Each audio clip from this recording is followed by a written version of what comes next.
it might rain.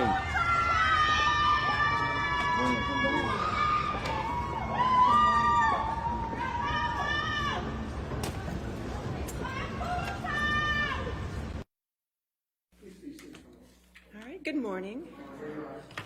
All right, it's my understanding that defense is resting, is that correct?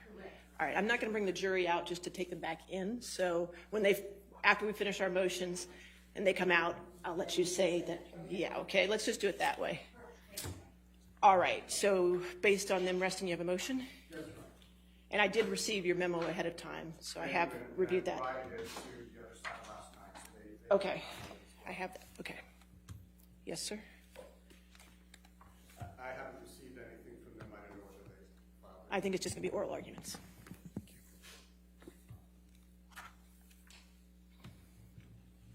Yes, sir.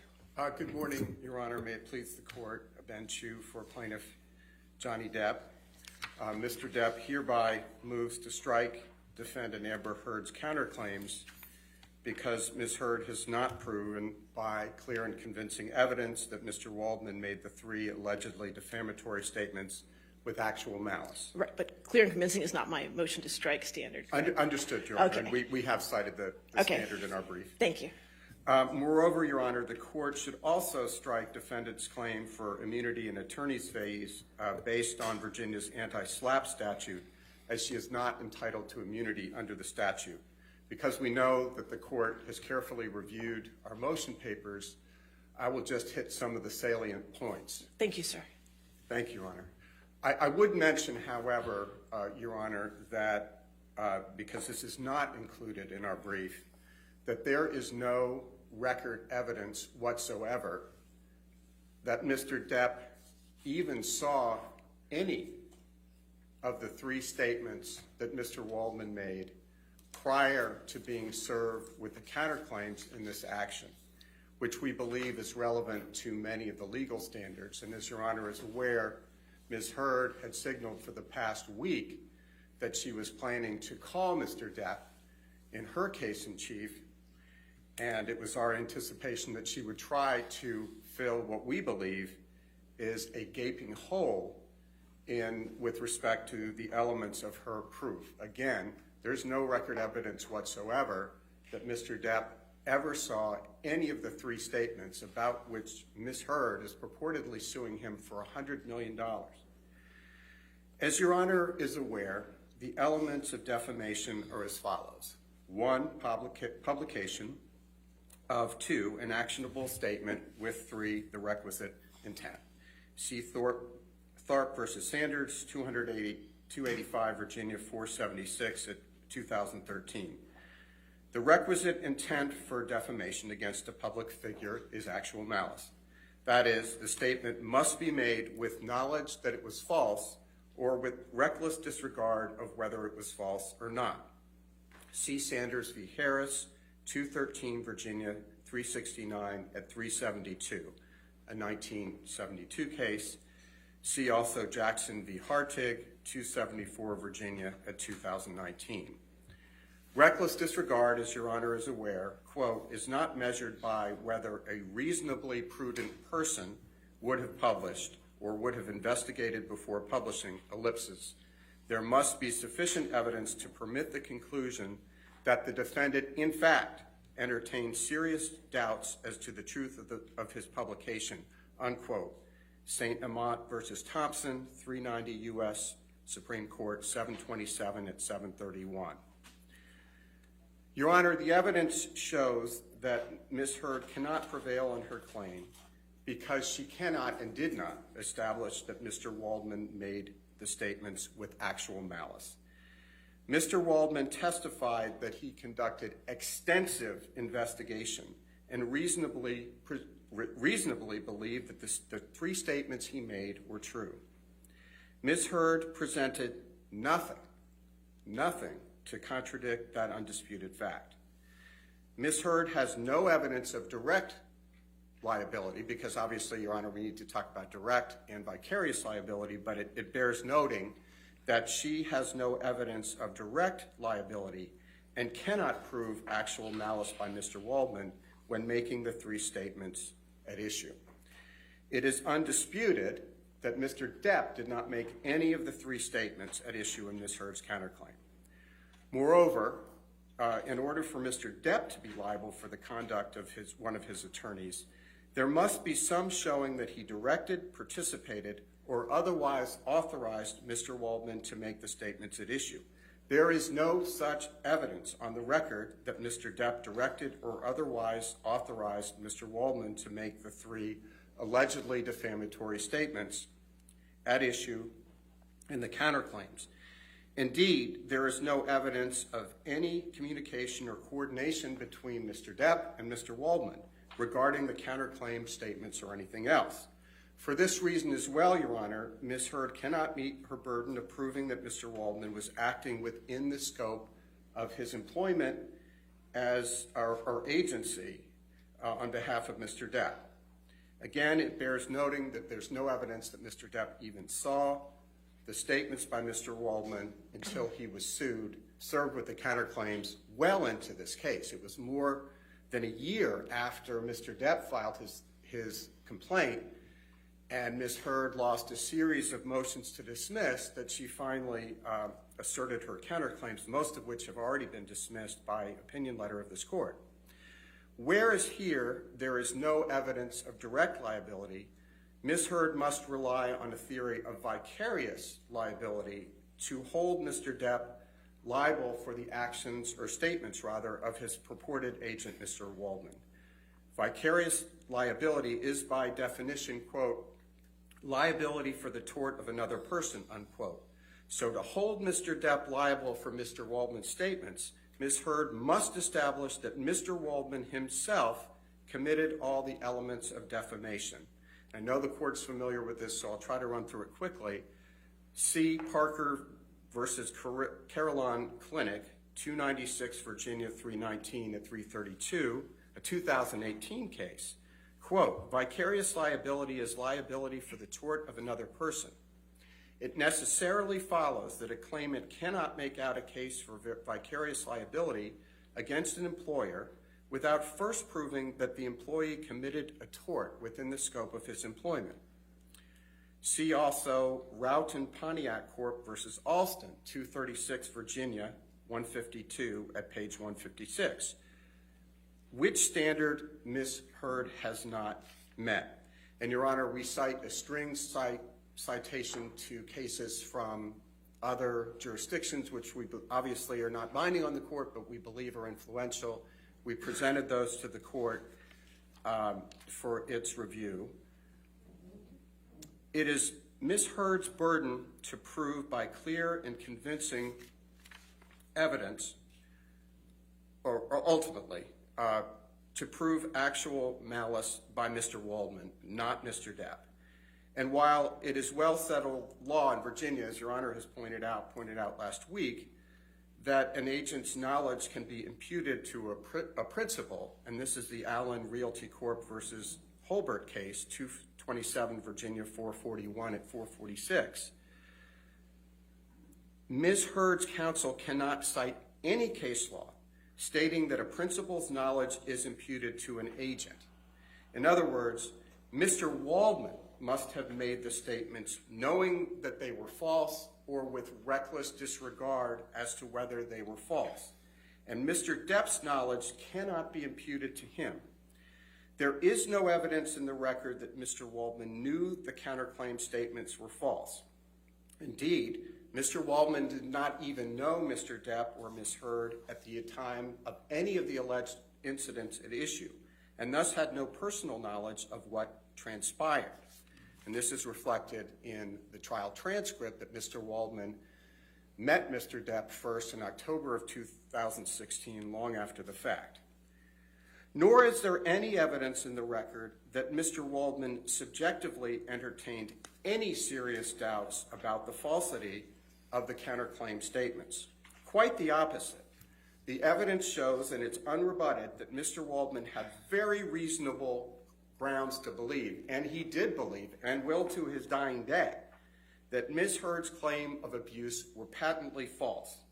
Mr. Waldman testified at length about 29 witnesses he believed disproved Ms. Heard's false claims of abuse. See the transcript at page 6008 through 6012, and I won't run through all of that.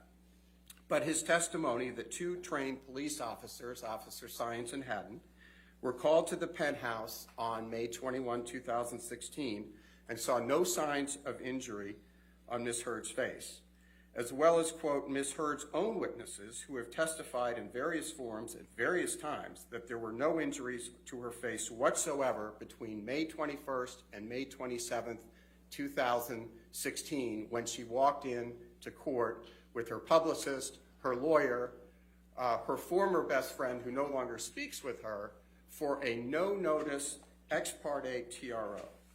Some of the witnesses whom Mr. Waldman has cited, they include Laura DeVenier, Melanie Iglesias, who, as Your Honor recalls, was Ms. Heard's makeup artist, who decided to end any professional or personal association with Ms. Heard,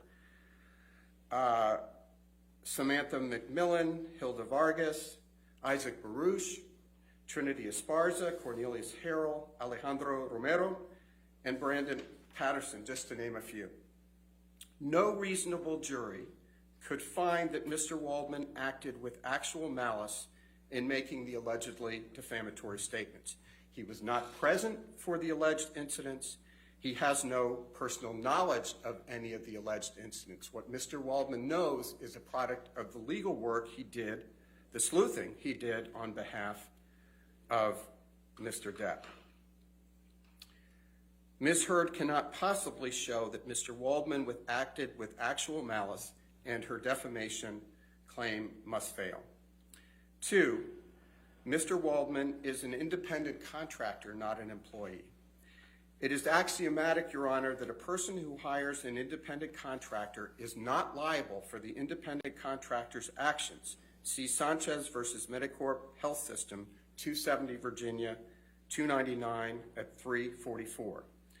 An independent contractor is a person who is engaged to produce a specific result, but who is not subject to the control of the employer principal as to the way to bring about that result.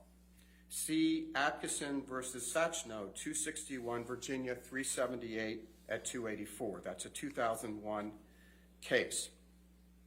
An outside lawyer retained by a client in connection with litigation is an independent contractor. See King versus Dalton, 895 F. Sup. 831, Eastern District of Virginia, 1995, where Judge Ellis, a legendary jurist known by all Virginia practitioners, held that, quote, a law firm attorney working with a client is nonetheless an independent contractor and is not an employee of the client corporation. In that case, the employer was a corporation, but the same logic applies when it's an individual like Mr. Depp. That was Mr. Waldman's role. Indeed, clients hire lawyers to obtain specific results, or to try to obtain specific results, but they do not control the means by which the results are accomplished. Lawyers, as Your Honor has reminded us, are subject to professional obligations to exercise independent professional judgment. We are not at the whim of our clients as much as we want to serve them. See Virginia State Bar Professional Guidelines, Rule 1:2 and 2.1. And just to quote 2.1, in representing a client, a lawyer shall exercise independent professional judgment, unquote. Mr. Waldman is, as a matter of law, an independent contractor, and Mr. Depp cannot be held responsible for any alleged tort by his attorney, particularly for statements about which he was unaware until he was sued for them. Mr. Waldman testified, and it's unrebutted, that he has his own law firm. He's not an employee of Mr. Depp. Mr. Depp or none of his loan-out companies have issued him a W-2, and Mr. Waldman provides legal services to clients other than and in addition to Mr. Depp. and that's found at the transcript, page 6020 through 21. All of that is unrebutted by Ms. Heard. Mr. Waldman's statements, the third reason for which we respectfully submit the counterclaim should be stricken, is that Mr. Waldman's statements were protected opinion. And I won't run through all of that, but very briefly, taken in their proper context, the counterclaim statements are non-actionable expressions of opinion entitled to protection under the First Amendment. See Gertz versus Robert Welchink, 418 U.S. 323 at 339. That's a 1974 case from the United States Supreme Court. See also Shacker v. Bufault, a Virginia Supreme Court case found at 290 Virginia 83, a 2015 case, noting that where, quote, all sides of the issue, as well as the rationale for the speaker's view were exposed, the assertion of deceit reasonably could be understood only as the speaker's personal conclusion, unquote, and finding in an accusation of deceit to be opinion. In context, Your Honor, any reporter or any reasonable reader would understand and expect a lawyer associated with Mr. Depp, as Mr. Waldman was, to challenge Ms. Heard's version of the inherently controversial events of the parties' marriage. Just as Ms. Heard's lawyers were quoted challenging Mr. Depp, and Your Honor will remember the context of these quotes that were in a British tabloid where Mr. Waldman's statements were buried well into article in which both points of view were clearly expressed, and Mr. Waldman was clearly identified not as an independent expert on the U.S. Constitution, but as one of Mr. Depp's attorneys. C. Chavez, 230 Virginia 112 at page 119, quote, the most unsophisticated recipient of such a claim, i.e. any reader of the British tabloid, made by a competitor against another could only regard it as a relative statement of opinion grounded upon the speaker's obvious bias, unquote.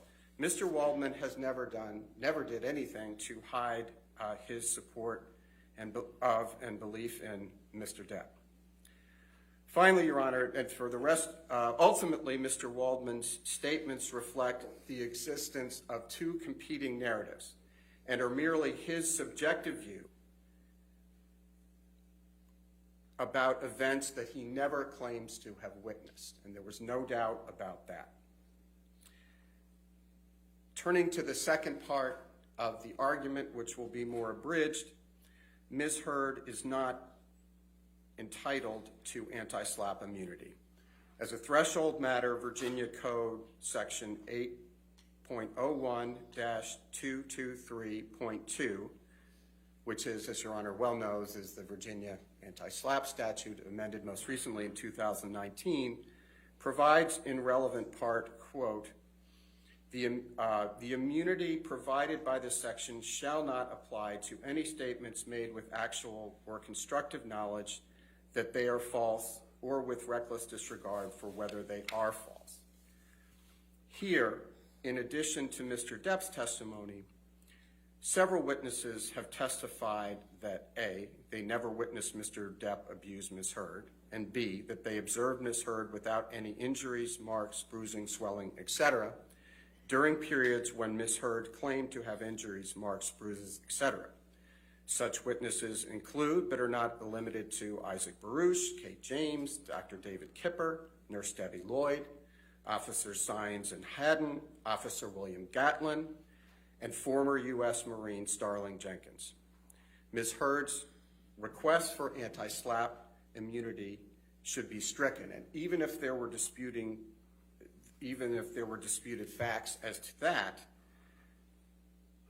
the anti-SLAPP immunity does not apply because the defamatory implication of Ms. Heard's statements are not solely relating to a matter of public concern as is required under the statute. As has become quite clear, Your Honor, Mr. Depp is not suing about any of the public policy commentary made by the ACLU when it drafted the op-ed, and Ms. Hurd put her name to it.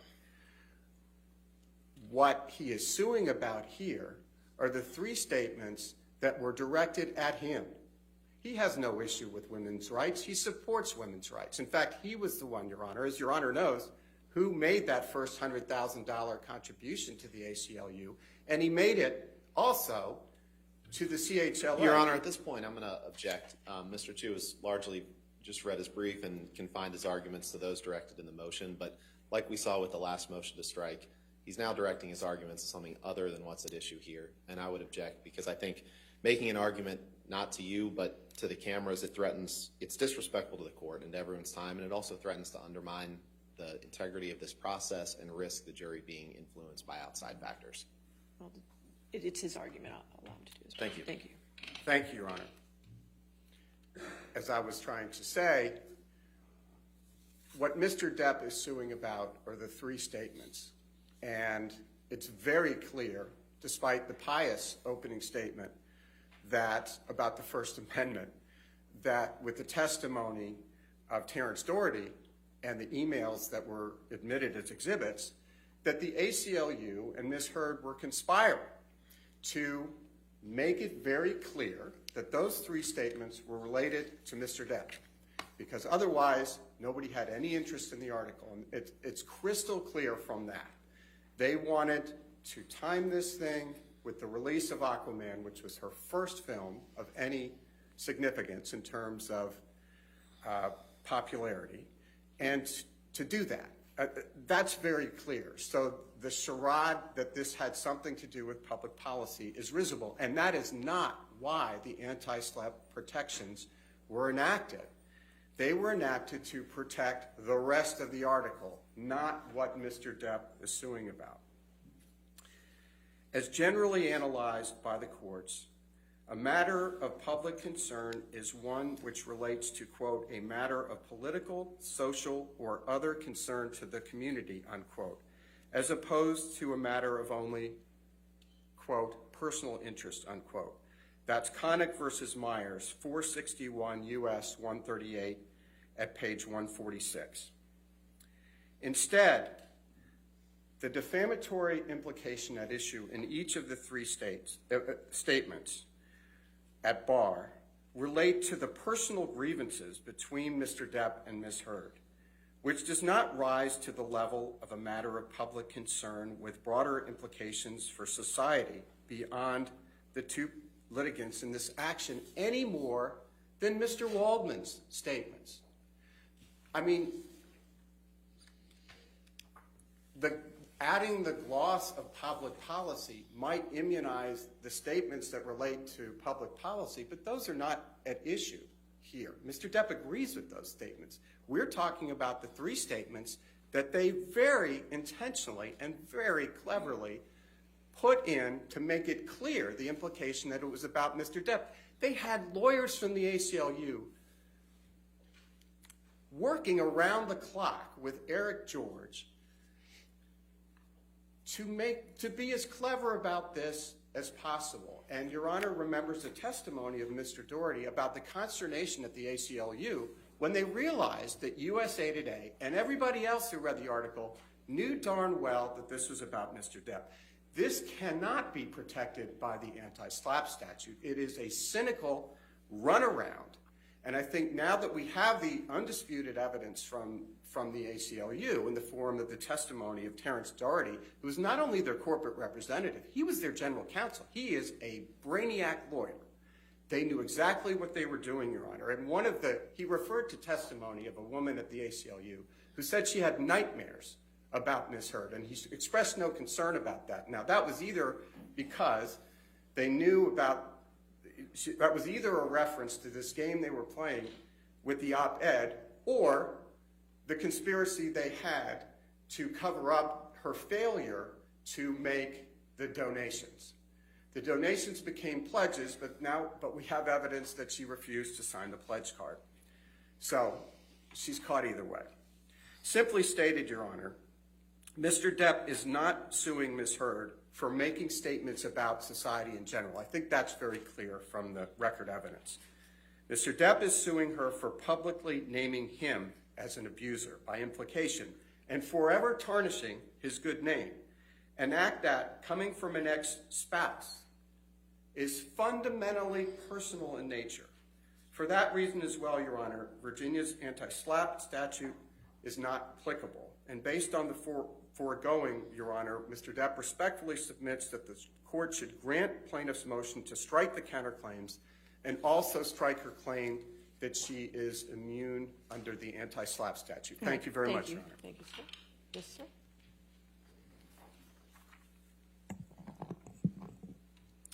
Thank you, Your Honor.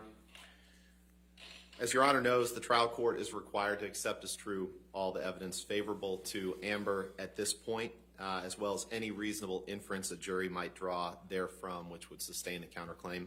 That's the correct standard here. I'll address the actual malice argument first, the agency argument. Your Honor, there's plenty of evidence in the record from which the jury could determine that Mr. Waldman was Mr. Depp's agent. He made those statements. The statements referred to him as Mr. Depp's attorney. As Your Honor ruled on Friday with respect to the jury instruction conference, an attorney is an agent of his client. Mr. Waldman testified that he's been Mr. Depp's attorney since 2016. He freely admitted speaking to the press on Mr. Depp's behalf, and he refused to answer question after question about that agency, so we can't use that as a sword now. Mr. Chu puts a lot of emphasis on the fact that Mr. Depp allegedly didn't see the comments that were made that are the subject of the counterclaim, but as Your Honor well knows, whether he saw them or not is not the standard for agency. There's also evidence that Mr. Depp met with the Daily Mail with Mr. Waldman prior to the defamatory statements being made and released. I believe that was in February of 2020, just 2 months prior. Mr. Waldman also concocted a story that Amber was being investigated for perjury by filing a perjury complaint against her with the LAPD. He disregarded any evidence that he didn't believe would fit in his narrative, that would fit in this story that he was speaking about on behalf of Mr. Depp. And after Mr. Depp lost the UK proceeding, after Mr. Depp was ruled to be a wife beater by the court in the UK proceeding, the court there found him to be a wife beater. Mr. Waldman then got an overseas tabloid to run a story claiming that Amber was being investigated for perjury, which simply wasn't true. He walked into the LAPD, filed a complaint for perjury against Ms. Heard, found a media outlet that doesn't follow the two-source rule, and then he had let the world believe that the LAPD was investigating Ms. Heard for perjury. That's a shameful and a sickening example, Your Honor, of the lengths that Mr. Depp, through his agent, Mr. Waldman, would go to smear and to defame Amber Heard, and that continued in the 3 statements in the counterclaim. Your Honor has heard evidence, I won't go through all the evidence, but Your Honor's heard evidence from Ron Schnell, who's traced the negative hashtags toward Amber Heard online associated with those defamatory statements, and noted the staggeringly high number of them that were associated with Mr. Waldman. Under the principles of the agent-principal relationship in Virginia, Your Honor, when Mr. Waldman made those statements, he was standing in the shoes of Mr. Depp. They are one and the same for the purposes of those statements. As Your Honor discussed at length on Friday, Mr. Waldman made these statements with actual malice. There's plenty of evidence from which the jury could infer that, and his own, both from the actual malice from Mr. Depp and Mr. Waldman's own reckless disregard of facts that didn't support Mr. Depp, and his attempts to manufacture false evidence that did. As Your Honor found in the hearing, I believe it was on March 24th, after Your Honor denied Mr. Depp's motion for summary judgment, Your Honor said, as to malice, a fact finder could reasonably conclude that Mr. Waldman made the statements with malice because Mr. Waldman has no personal knowledge of the party's marriage and still made the statements at issue. Nothing in this case has changed that. If anything, the evidence has only made it more clear that that is an inference that the jury can and we believe will find. So, Your Honor, there's no basis to grant a motion to strike on this agency argument, on the actual malice argument. The evidence shows that not only was Mr. Waldman Mr. Depp's agent, but that the two of them conspired to falsely accuse Amber of creating a hoax and falsify evidence that they believed supported their theory and what they wanted to achieve. As Your Honor well knows too, I won't go through all the law, but both agency and malice can be inferred through circumstantial evidence. There's plenty of evidence in the record from which the jury could infer those. Moving on, Your Honor, to the independent contractor, the court's already rejected this argument, ruled that an attorney-client have a principal-agent relationship, and as Your Honor said on Friday, there's no evidence in this case of anything otherwise.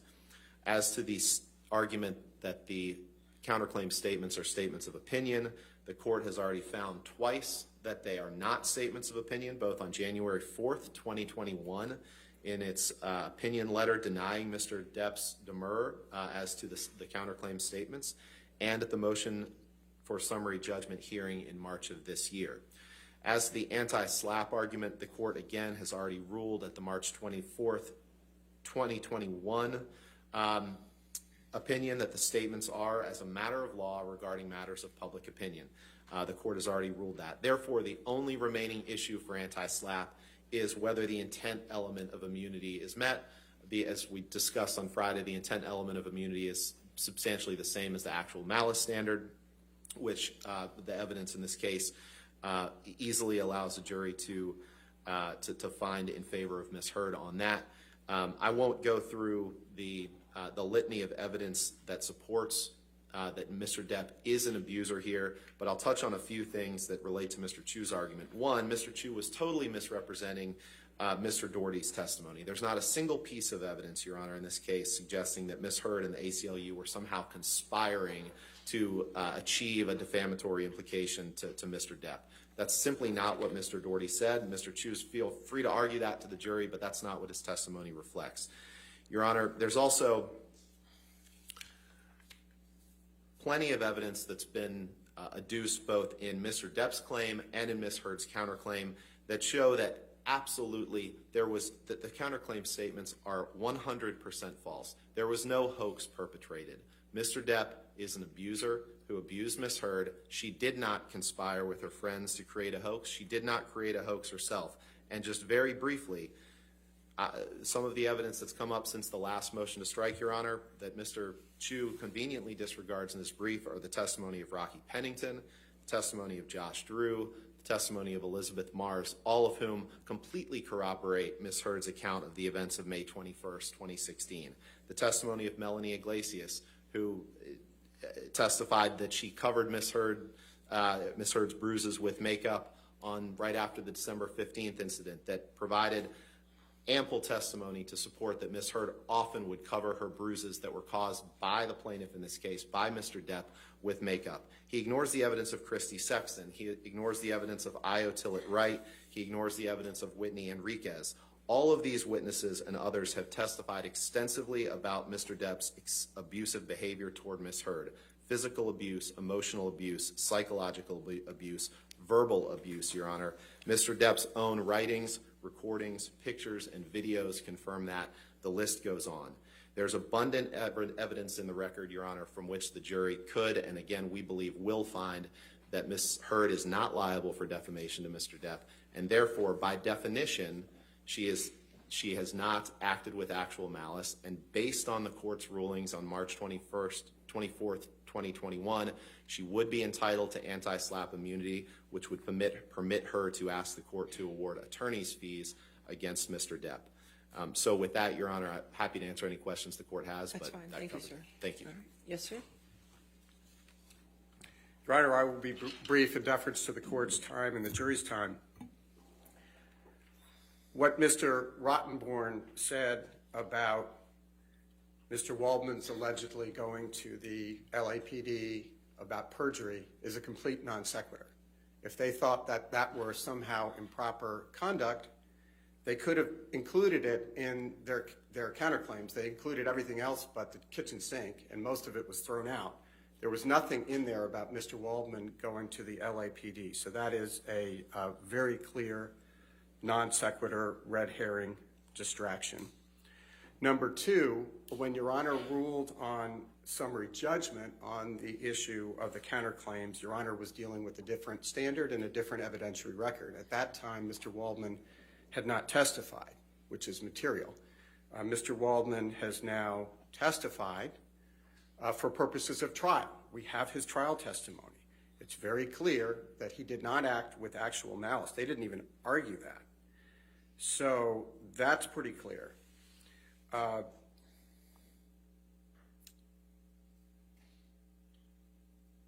And again, this is consistent. The third point is that it's all about games. They didn't sue Mr. Waldman on the 3 statements. They didn't try to fill the hole. They've been telling us for a week that they're going to call Mr. Depp to try to fill the hole in their counterclaims. They didn't do that. And it's very consistent with the game playing. Let's go into court after the police have found no problem and after witness who had no relationship with each other said there are no visible marks. Let's not give Mr. Depp's lawyer the required 24-hour notice before the TRO. Let's march into court with our publicist, with our lawyer, with our best friend who no longer talks to her.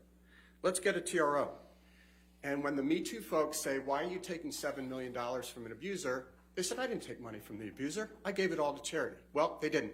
I don't think anybody should feel bad about them stiffing the ACLU, given what the ACLU did in this case, which is a monstrosity. But she did stiff the sick and dying children. It is gamesmanship, and that's what she's doing here today. But the law is the law, and they have not fulfilled their burden with respect to the counterclaims. There is virtually no nexus between Mr. Depp and Mr. Waldman as to these statements at issue, except for the fact that he is an attorney, and that is not sufficient in a case where they have not even established that Mr. Depp was aware of these statements. And they knew that they couldn't do it, and they didn't even try. And it's more of the gamesmanship when Ms. Heard plays word games with Mr. Depp about, oh, I didn't punch you, Johnny, I just hit you. Imagine if the shoe were on the other foot and Mr. Depp, a man, was saying to a woman, oh, woman up, I only hit you, I didn't punch you. And when it was chilling, when she warned him on the tape, you go tell a judge, you go tell a jury that you, a man, were abused. See if they're going to believe that. It is an abuse of the system, and she's done it throughout. Finally, Your Honor, and Mr. Rottenborn makes an excellent point with which I agree, which was that with respect to each of the 3 statements, Mr. Waldman was clearly identified, even by the tabloid that printed these, well within articles that had both sides represented, that he was Mr. Waldman's attorney. Even the reader of a tabloid understands that when you're getting statements from attorneys, it's going to be forwarding their client's point of view. Mr. Waldman is not the only attorney who has spoken out. Robbie Kaplan, who was Ms. Heard's second attorney. So Ms. Heard started out with Eric George. He made comments to the press. Objection, Your Honor. Again, this is so much further beyond what Your Honor is addressing. I'm finishing up, Your Honor. Okay. I'm finishing up. My point, Your Honor, and it's on point, is that Mr. George made statements supporting Ms. Heard's position. Ms. Kaplan made very clear statements supporting her client's position on the merits, and so did Mr. Waldman. But everybody knows when reading those that those are statements by partisans. So for the reasons that we've stated and the reasons set forth in the brief, we respectfully submit that the court should grant the motion to strike, or in light of the fact that Mr. Depp may reappear, at the very least, take these motions under advisement until the close of all evidence. Thank you, Your Honor. All right. Thank you, sir. All right. In this matter, I've reviewed all the defendant's evidence as to her counterclaim, and I've considered the arguments of her counsel and plaintiff's counsel. First, to address a few issues that I believe are outside the motion to strike, and that's as to the slap defense. The slap defense is just that, it's a defense, so it's really not considered in a motion to strike. Having said that, we went down that legal road on Friday as far as the slap defense goes, as far as the jury instructions. In this particular case, if the plaintiff prevails, it must be with actual malice. Therefore, if it's with actual malice, immunity does not apply under that statute. So we will deal with that with jury instructions, and we have. As to independent contractor, Again, I think it's outside the motion to strike. However, Mr. Waldman was plaintiff's attorney since 2016. Before the initiation of litigation, there is evidence that Mr. Waldman had a certain role during the prior divorce proceedings in the UK case. Additionally, there is evidence that shows his legal representation was broader than just a limited litigation, as outlined in all the cases presenting an attorney as an independent contractor. So the only evidence in this case to this point is that Mr. Waldman was an agent to Mr. Depp, and that is the basis to weigh the motion to strike. As far as the opinions argument, again, I think that is outside the motion to strike. The opinions argument, the court has already ruled on this matter as to the three statements that are at issue in the counterclaim, ruled that they were not opinion at the demur and at summary judgment. So that argument will not be part of the motion to strike. So when assessing a motion to strike, the court accepts the favorable evidence adduced as true towards the non-moving party. The court cannot reject any inference from the evidence favorable to the non-moving party unless it would defy logic and common sense. When there is any doubt and question, the court should overrule a motion to strike. Agency may be inferred from the conduct of the parties and from surrounding facts and circumstances. When there is no direct evidence, circumstances may, and usually are, relied upon to determine whether an agency relationship exists. A principal is liable for the tortious acts of his agent if the agent was performing his principal's business and acting within the scope of his agency. If an agent's tortious act arises from their agency relationship, is enacted in part to service the principal can be held liable for the tort. Here, the alleged tort is defamation. Besides demonstrating the agency relationship, the defendant must prove Mr. Waldman published an actionable statement, meaning a statement that is both false and defamatory, with the requisite intent. As to agency, Mr. Waldman was plaintiff's attorney at the time of the alleged defamatory statements were made. Mr. Waldman does not deny this, and neither does the plaintiff. Moreover, Mr. Waldman made the allegedly defamatory statements about the defendant during the proceedings of this action and interacted with the defendant once the statements were made while still representing the plaintiff. Taking the surrounding circumstances as a whole, an agency relationship can be inferred, and thus a scintilla of evidence regarding agency must be turned over to the jury. In addition, the jury may infer that Mr. Waldman made these specific statements to a third party to serve as plaintiff by portraying defendant as an opposing litigant in a negative light. It is not disputed that Mr. Waldman published statements and that there is a question as to whether statements are false, and both parties disagree and have presented conflicting evidence as such. As to actual malice, Mr. Waldman made the counterclaim statements after he met with his client. In addition, there is evidence the plaintiff was with Mr. Waldman at a meeting in February 2020 with the Daily Mail online. Further, defendant claimed that she met with Mr. Waldman where he threw the paper containing the counterclaim statements within them. Consequently, there is more than a scintilla of evidence that a reasonable juror may infer Mr. Waldman made the counterclaim statements while realizing they were false or with a reckless disregard for their truth.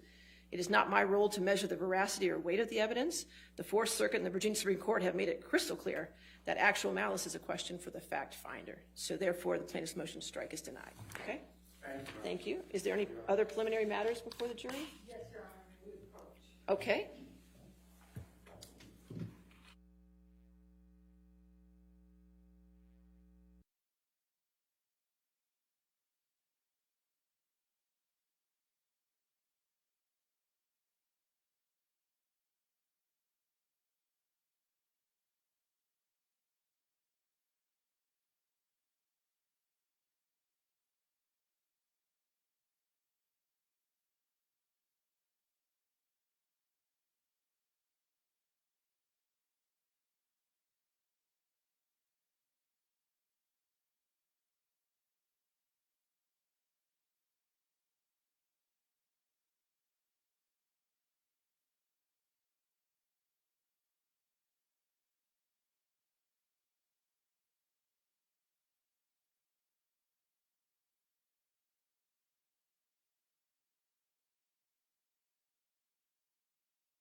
right, are we ready for the jury then?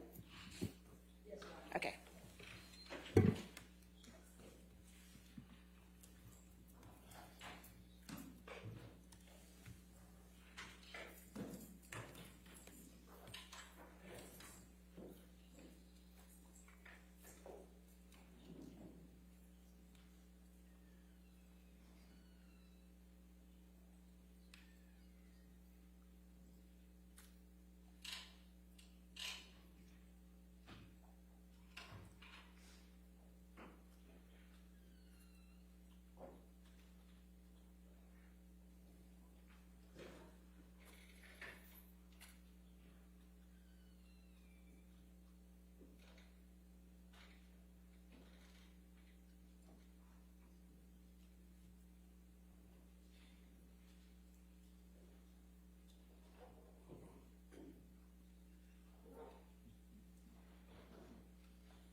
Good morning, ladies and gentlemen. I apologize. We had a few housekeeping matters to take care of, but thank you. You can have your seat. All right, your next witness. Your Honor, on behalf of defendant and counterclaimant Amber Heard, we rest. All right, thank you. All right, rebuttal evidence? Yes, Your Honor, Mr. Depp calls Walter Hamada of Warner Brothers. All right, Mr. Hamada. Your Honor, just to clarify, this is by deposition, so we may need that. Okay, well, okay. I apologize, I should have provided notice. That's all right. Thank you, Your Honor. If we could get, yeah.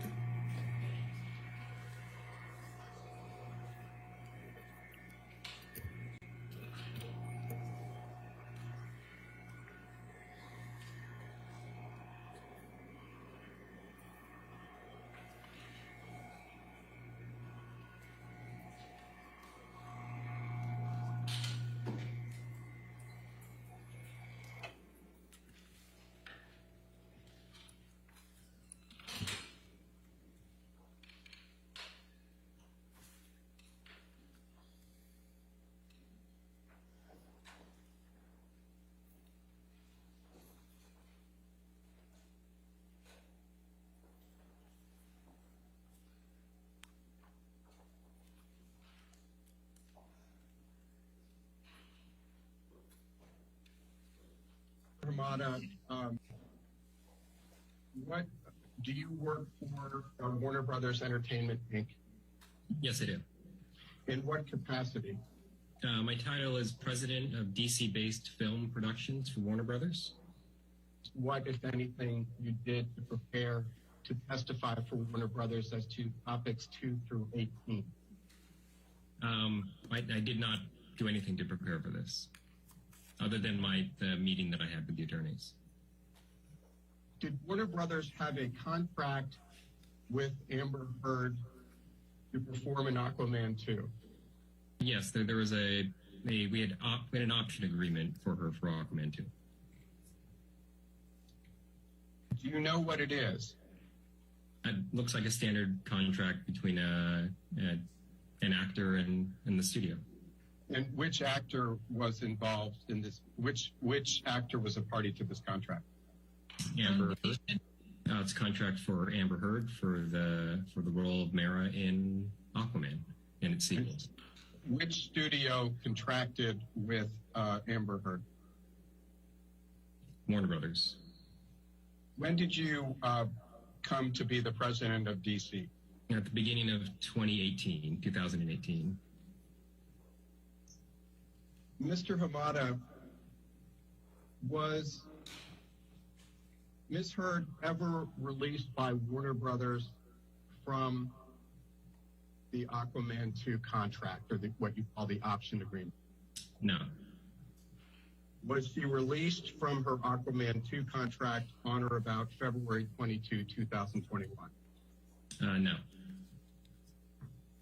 Was Ms. Heard ever rehired for Aquaman 2 by Warner Brothers? No.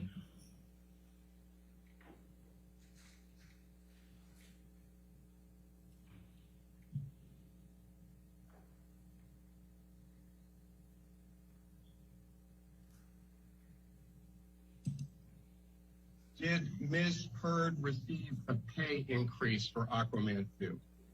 No. Why not? As a rule, as a company, we go through a lot of trouble when we make our deals with our actors. We get options on them for subsequent movies. And I think traditionally, prior to me joining the company, every option was renegotiated. And one of the things that we were trying to put a rein in on was not renegotiating every deal, with the understanding that people come in and make these deals and they have an understanding that there will be options and that there is a deal in place. And it was a big part of our philosophy that we were going to hold people to their options moving forward. But did Warner Brothers at any point in time reduce Ms.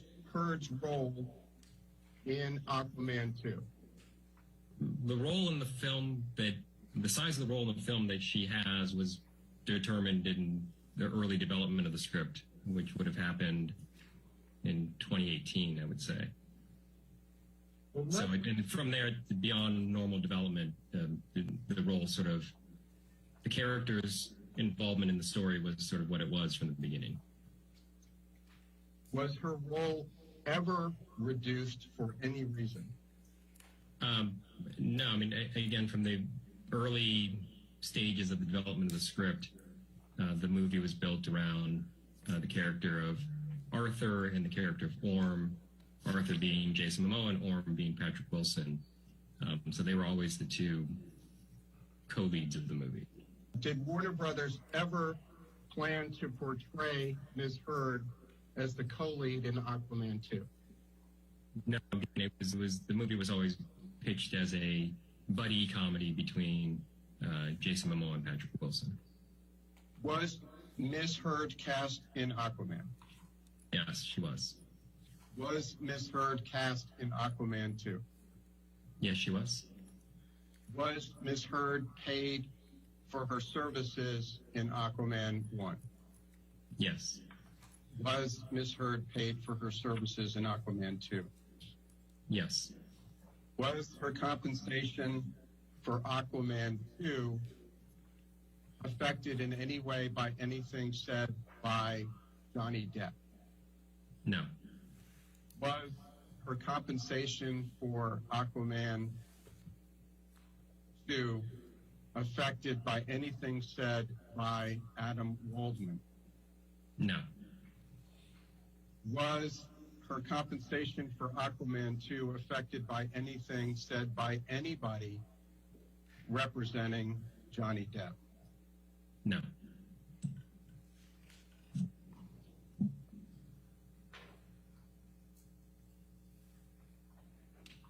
Was there any delay in Warner Brothers exercising the option to cast Ms. Heard in Aquaman 2? Yes, there was. How long a delay was there? I don't know, probably weeks. What was the cause of the delay? There were conversations about potentially recasting. Who was the producer? Peter Safran, Who was the director? James Wan. Did Warner Brothers believe that those concerns were legitimate? Yeah, I mean, I had no reason not to believe the director and the producer of the movie. And you are testifying today as a representative of Warner, correct? Yes, I am. What, if any, creative concerns did Warner Brothers have about casting Amber Heard as Mira in Aquaman 2? It was the concerns that were brought up at the wrap of the first movie, production of the first movie, which is the issue of chemistry. Did the two have chemistry? I think editorially they were able to make that relationship work in the first movie, but there was a concern that it took a lot of effort to get there, and would we be better off recasting, finding someone who had better, more natural chemistry with Jason Momoa and move forward that way. Did Warner Brothers take any steps affirmatively to audition other actresses for the role of Mira in Aquaman 2? No, we did not. other than the creative concerns and concerns about chemistry you testified about, was there any other reason Warner Brothers delayed in picking up Ms. Heard's option for Aquaman 2? No, it was all concerns about whether she was the right bit of casting for the movie. What role, if any, did Ms. Heard's dispute with Johnny Depp have in Warner Brothers' delay picking up Ms. Heard's option for Aquaman 2? There was none from our end.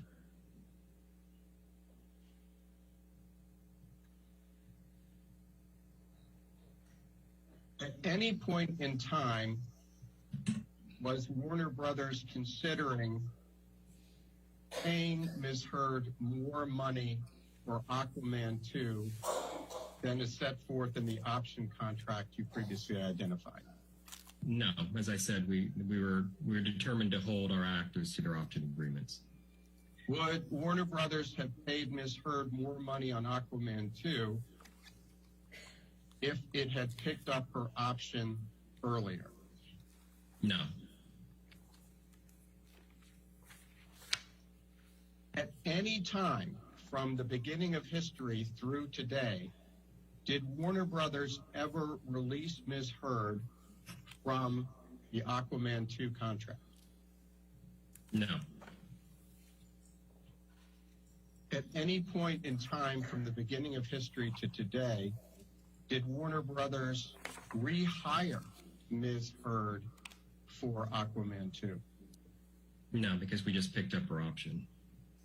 And when is the last time you spoke with Rob Cohen relating in any manner to whether to exercise the option on Amber Heard for Aquaman 2? No, it would have been the same time that I was having those conversations with Peter Safran. So in 2020. Did you speak with Zack Snyder at all relating to whether to exercise the option for Amber Heard on Aquaman 2? No, I've not had any conversations with Zack Snyder.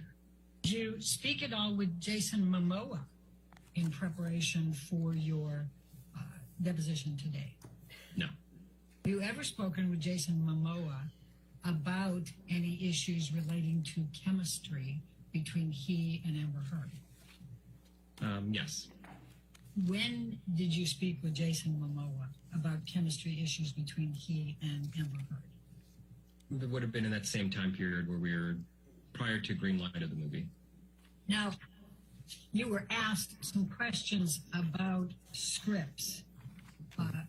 Did you review any of the drafts of the script for Aquaman 2? Yes. When? Part of my role is I read all the drafts of the scripts as they come in. When was the first script for Aquaman 2? Oh, boy.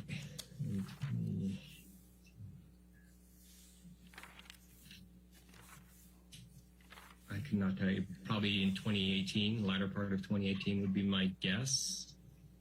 And how many versions of the script had been written by the beginning of 2021 for Aquaman 2?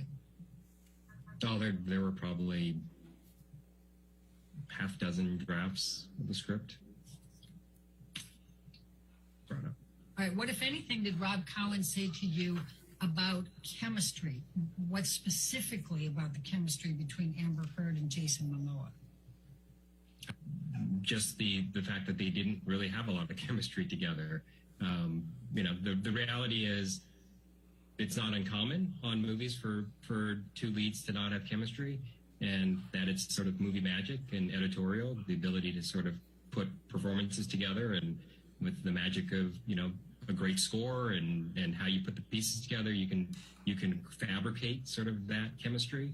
And so I think at the end of the day, I think if you watch the movie, they look like they had great chemistry. But I just know that through the course of the post-production that it took a lot of effort to get there. Sometimes you don't. Sometimes it's very easy. You just put the, characters on the screen together and they work. And sometimes it's harder. And so... Can you give me anything more specific about what it was with Amber Heard and Jason Momoa that was difficult for the chemistry? No, because it's like what makes a movie star a movie star. Like you know it when you see it, and the chemistry wasn't there. Now, you've used the term fabricated a number of times. What did you do to fabricate the chemistry between Amber Heard and Jason Momoa? Well, those are just, it's editorial. A good editor and a good filmmaker can pick the right takes, can pick the right moments, and put scenes together. Again, score is a big, the music in a scene makes a big difference. It can make a happy scene feel sadder or a sad scene feel happier. And so it was sort of it's just the magic of post-production, editing, sound design, music, etc. And what do you mean by fabricating, though? I mean, were they literally falsifying, or were they just picking the best music? Let me finish my question. Were they picking the best music and picking the best looks because that's their job and that's what you do on every scene? That is what we do in post-production. That's what filmmakers do. This is, on any production, you're doing that. You're putting performances together. Sometimes it's easier than others. This one was more difficult because of the lack of chemistry between the two. But they were able to, James Wan and the editor were able to get it to a place where the end result actually works. And it's great. And in fact, that's the job of every filmmaker, right? Is to put all the combinations together to make the most successful production. Absolutely. I'll tell you what has been marked as exhibit number 5. It's ALH 18247. And this is a text message exchange between James Wan and Amber Heard. And you mentioned James Wan was the director of Aquaman 2. Is that correct? And That's correct. And Aquaman, the first one, correct? That's correct. All right. And James is texting to Amber on August 25, 2018. You rated really high with the audience, exclamation mark, exclamation mark. Do you see that? Yes. This is August 25, 2018. What's going on August 25, 2018 that would cause the director to send a text message to Amber saying, That'd be a test screening. So during our post-production of movie, we test the movie with an audience, and the audience tells us what they liked and what they didn't like. And so that's what he's referring to there. And they really liked Amber Heard, correct? Yes, she did. She tested well. It hit $1 billion, is that correct? Yeah. And more specifically, did you play any role in the determination to communicate to Amber's representatives that Warner Brothers was considering not exercising her option? Yeah, probably in the sense of we had the conversations, and I believe, if I recall, we had that's where Peter Safran offered to reach out to the agent and express which direction we were leaning. Have you seen any document that says there was any chemistry issues between Amber Heard and Jason Momoa in Aquaman 1? Documents? No, I mean, those were all conversations. But if Jason came back and James Wan came back, you were guaranteeing that Amber Heard would play Mira, correct? That's correct. Okay. And Jason Momoa was able to negotiate a different compensation structure, was he not, for Aquaman 2? That's true. He did renegotiate. Now, Aquaman was the highest grossing DC film ever for Warner Brothers, was it not? Yes, it was. And what, if any, issues did you have with Amber Heard in Aquaman 2? My understanding is actually the production went very smoothly. All right, thank you. Your next witness.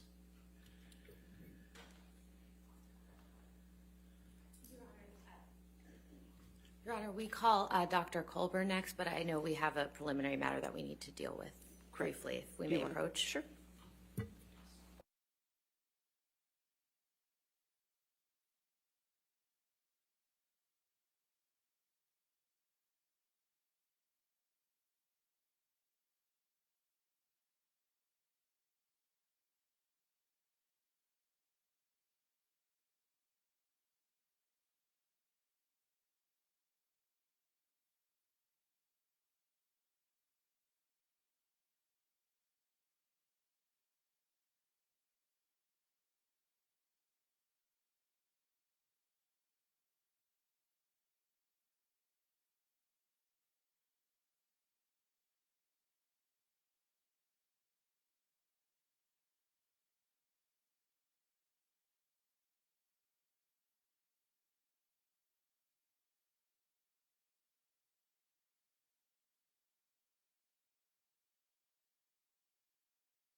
All right, ladies and gentlemen, I apologize again. We have a few things to take care of. We're just going to go ahead and take our morning recess now for 15 minutes. Do not discuss the case and do not talk to anybody, okay?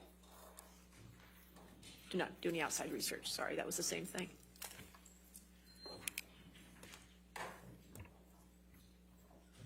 Take a break.